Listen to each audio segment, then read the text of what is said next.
petunjuk boleh Allah kita nak dapat menikmati kehidupan sekarang ini. Jadi kita sudah sampai ke Pelabuhan Buleleng. Ini ujung daripada akhir ujung Sumatera. Kalau mau kita jalan lagi sudah lompat laut, tak ada lagi. Kita balik dari pelabuhan mau pusing-pusing kawasan Bandar Aceh. Lebih senangnya ni pagi ni nak saya semangatkan dalam hidup kita perjalanan, kita hantarkan satu pantun. Walaupun suara saya serak-serak basah, basah tadi lewat laut, ke darat tak basah lagi. Dari Sabang ke Banda Aceh, kota kenangan Kota Raja, hamba datang ke Banda Aceh untuk mengenang jasa wisata. Wisata maknanya adalah pelancongan, kan? Kita sebelah kanan ada tertulis Buleleng, Pantai Buleleng, ya kan? Itu Pantai Buleleng adalah satu pantai yang di ujung Pulau Sumatera, ujung habis, meletakkan kawasan di sini. Mungkin tuan dan puan sudah merasakan ataupun pernah dengar cakap semalam tu, salah seorang dari Aceh sudah jadi penduduk daripada Malaysia, K. Ramli. Dia selalu dia kisahkan dalam lagunya, Buleleng di Kota Raja, boleh tak boleh dibawa saja, ya kan? Cuma kita dengar itu saja, rupanya punya makna. Kata sendiri sini ada nak kawasan Banda Aceh ini ada namanya kawasan Buleleng. Buleleng ini letak di Kota Raja. Kota Raja, inilah Banda Aceh. Kenapa dipanggil Kota Raja? Karena kota ada diduduki raja-raja, pemerintahannya dikuasai oleh raja-raja. Ini banyak cerita. Kawasan di sini adalah pelabuhan masuk kapal perniagaan. Ketika raja ada hubungan daripada luar negara lain, kapal rempah perniagaan masa kerajaan Jaya dengan hasil bumi, iaitu pala, hasil sawit, hasil daripada berapa, hasil pinang, hasil halia. Jadi di sinilah bukan perdagangan jual beli pada masa kerajaan Aceh. Ini kita tak lihat lagi ada rumah duduk di sini. Setakat 700 daripada kepala keluarga di sini hancur semua, hilang dengan tsunami. Teruk sangat air tsunami. Dan dekat di laut ini ada satu kapal yang mempunyai sejarah tsunami, iaitu kapal PT Apung. Kapalnya berat benar 1,200 ton, dihantarkan ke darat lebih kurang 5 km dekat pada laut ini. Ini tak terkira tingginya air di sini, habis orang. Yang selamat pandai berenang tak boleh selamat juga. Kita tak lama kita akan jumpa daripada masjid Baitur Rahim, tersimpan sejarah sendiri masa kerajaan Aceh itu. Masjid Baitur Rahim itu dibuat pada tahun 1922. Jadi boleh tengok saja nanti bangunan saja, dia bentuk bangunan lama, ya. Ini sebelah kanan tengok ada pejabat daripada polis. Itu ada rumah polis, dulu kantor polis juga. Ini dekat daripada ini adalah Koki, maknanya tempat markas tentera askar Indonesia di sini. Kan? Masih ada. Ini ada pelabuhan jeti. Jeti ini masa tsunami rusak di bawah air tsunami. Tinggi air tsunami dekat jauh dengan masjid Baitur Rahim.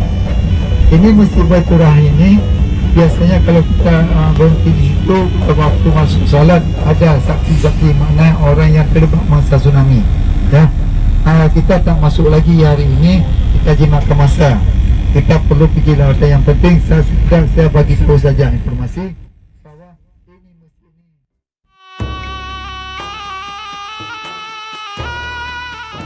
Dia di dalam isinya generator besar. Jadi dia berlabuh ke mana saja kawasan Indonesia ini. Dia supply elektrik. Ketika dulu kapal itu berasal pada daerah lain, kan? Dari Kalimantan dihantar kemari Aceh pada masa itu, padang listrik selalu ada. Kenapa? karena pasar konflik Aceh, peperangan elektrik banyak cukup. Suku di Aceh sudah lama sangat dekat pelabuhan di lautan itu. Kemudian barulah datang tsunami tahun 2004. Kapal yang duduk di tengah laut dekat laut itu dengan orang kerja di dalam itu, ya, sebagian orang yang lagi bekerja dia turun lompat karena kapal air laut surut jauh sana sebelum berlakunya tsunami.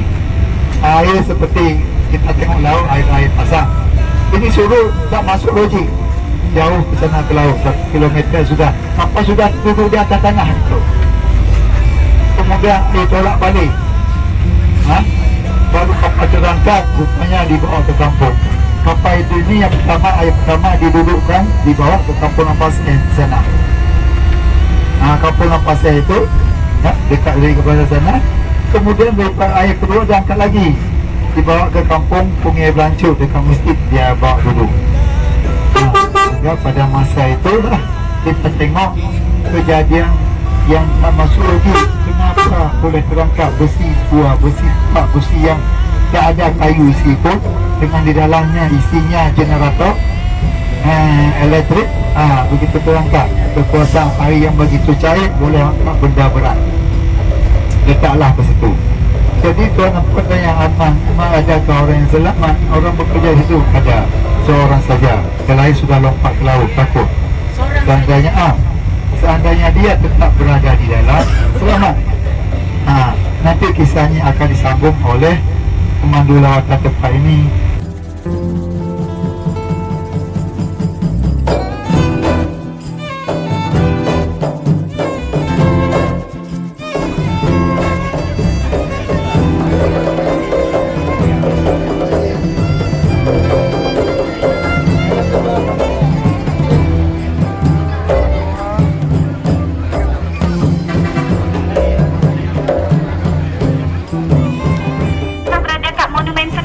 Monumen tsunami ini ada artinya, dia ada simbol-simbol tertentu.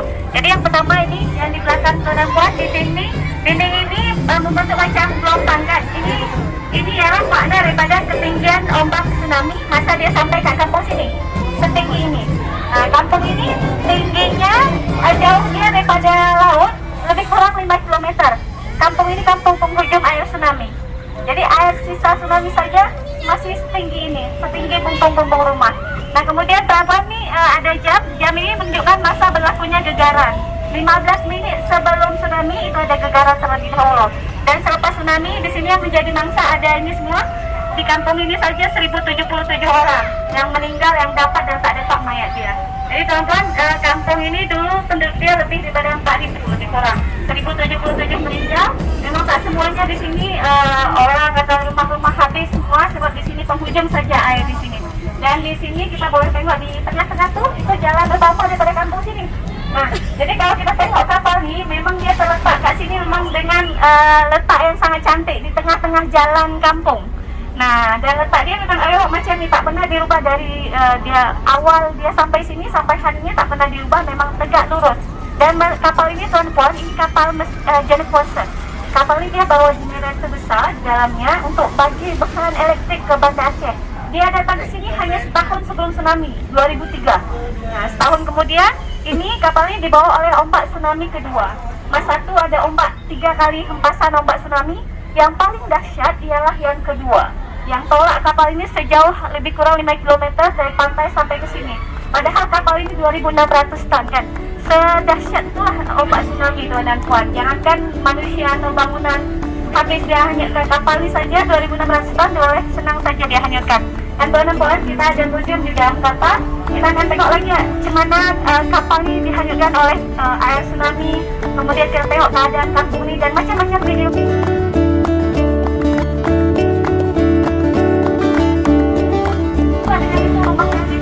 Tangga tu, itu juga tuan rumah kita pun selamat seperti rantai. Itu selamat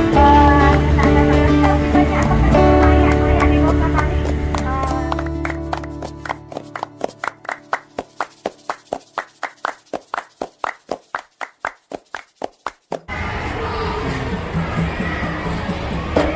Takbir! Iya, takbir.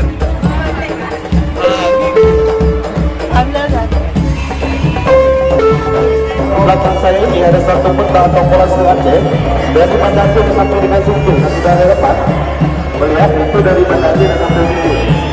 Jadi itu gempa. Ya peta kalkulasi. Ya peta Aceh. Tapi detail Aceh saja. Ini Aceh saja. Dari Banda Aceh sampai dengan situ. Jadi tentang titik gempa pada tanggal 26 Desember 2004 yang lalu kuatan 9,1 Richter. Jadi ada 14 negara. Jadi ada 14 negara yang terdampak tsunami. Jadi dia sampai ke Laut Afrika. Jadi sampai Laut Afrika sana tsunami pada waktu Ahad dah sampai ke sana. Jadi kenapa? Nah itu adalah Samudra Hindia. Dan itu adalah laut lepas. Ya, yang paling teruk itu adalah Pulau Semeru dan Palabok. Itu yang paling teruk.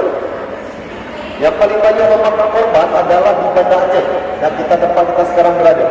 Itu adalah yang paling banyak memakan korban. Yang paling sedikit itu adalah di Pulau Semeru. Dan di sana yang paling teruk tapi memakan masa itu hanya 7 orang. Yang paling sedikit di tempat-tempat yang lain. Nah kenapa? Karena di sana pernah terjadi tsunami pada tahun 1907. Nah satu abad yang lalu di sana pernah terjadi tsunami, tapi mereka cakap adalah semok. Semok artinya tsunami dalam bahasa Semeru. Kalau bahasa tsunami dari bahasa Jepun, ya. Jadi kalau bahasa semok itu berasal daripada Semeru. Kalau ibena itu daripada bahasa Aceh keseluruhan ini. Ibena. Kalau air bah adalah dalam bahasa Melayu atau bahasa Indonesia. Jadi seperti itu. Ya, jadi di sini di Aceh kita tidak menggunakan bahasa tsunami, tapi menggunakan bahasa dua bahasa, yaitu semok dan ibena. Okey? Semok. Jangan semok. Nanti ingat semok itu seperti asap. Nah, semok. Jadi semok ada tsunami. Tapi kalau semok itu nak lain lagi bahasanya. Okey? Dah sudah faham? Okey, nak kita sekarang akan memasuki lorong tsunami. Jadi nak diperhatikan setiap langkahnya. Nah, kenapa? Karena di dalam lorong ini tak ada air. Samping kiri kanan kita tak ada air. Jadi nak kita perhatikan langkah. Nak tak boleh licin, nanti tak buat jatuh. Okey? Nak perhatikan satu.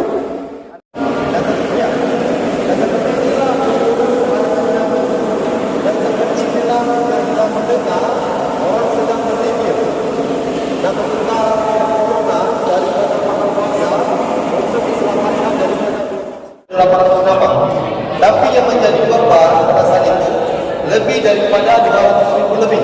Dan ini adalah seperempatnya saja yang terdata oleh pihak museum. Dan data ini kita peroleh dari media cetak dan elektronik.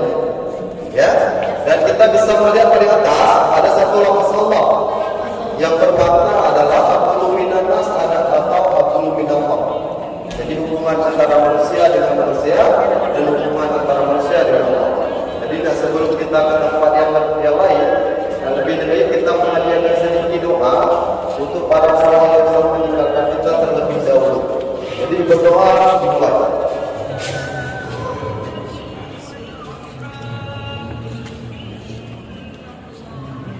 Sebelum terjadi tsunami, Aceh dilanda konflik hampir 30 tahun lebih.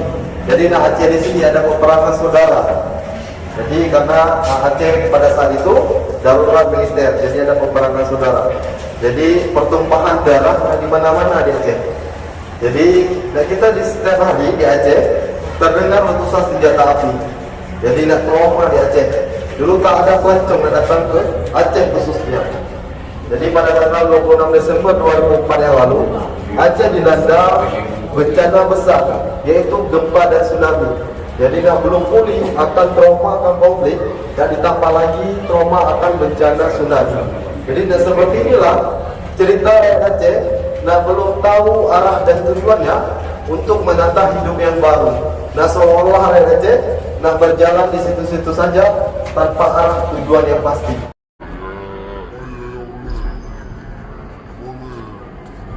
Bulan selepas terjadi tsunami, ya, menurut dia sudah aman, halal.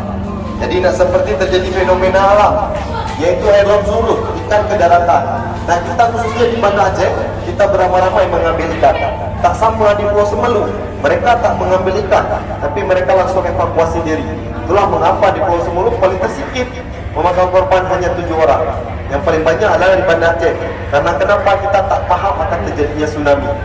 Jadi khususnya di musim tsunami, nak kita memberi edukasi, nak memberi pemahaman untuk budak-budak, khususnya budak-budak sekolah yang mereka tak merasakan tsunami, tapi mereka harus tahu bila terjadi tsunami.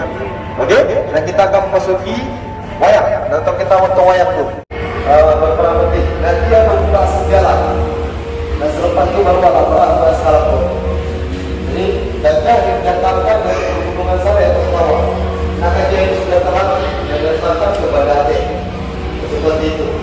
Tak apa atau salah tu dia datang apa kepada Aceh. Jadi gajah berperang penting. Itu menjadinya kembali ke lautan. Karena fungsinya untuk masukkan listrik. Jadi kegiatan tersebut sia-sia karena berat kapal tersebut mencapai 26. Jadi dan seperti apa berdasarkan gelombang tsunami pada saat Ahad pagi. Jadi ini di depan musim tsunami juga nanti ada sekitaran komplek atau wilayah di depan musim tsunami. Ini adalah hotel Sarawak.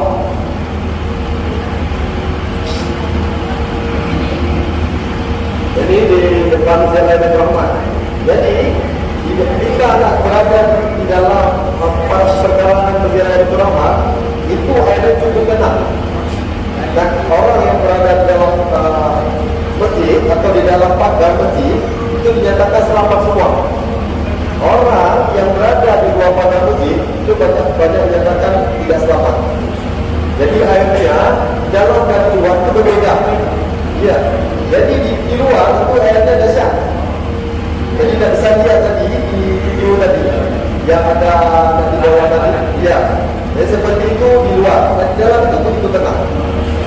Jadi tak ada sedikit riakan atau gelombang ada.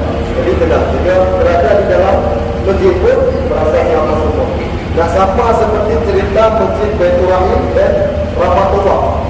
Jadi Rahmatullah, nah itu terletak di lampu Masjid Baitur Rahim, nah itu terletak di Ulini. Jadi jaraknya beberapa meter daripada bibir laut itu tak hancur, itu masih berdiri kokoh. Jadi Masjid Rahmatullah, petinggi PBB, nah itu merasa heran, mengapa bangunan tersebut tak hancur. Jadi dan bagi PBB tersebut datang ke Masjid Rahmatullah, nah itu melihat langsung masjid tersebut.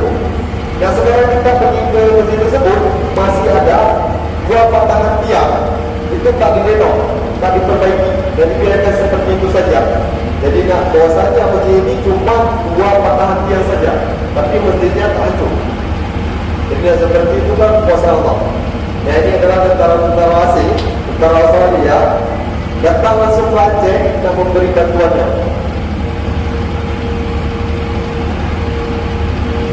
Oke, yuk.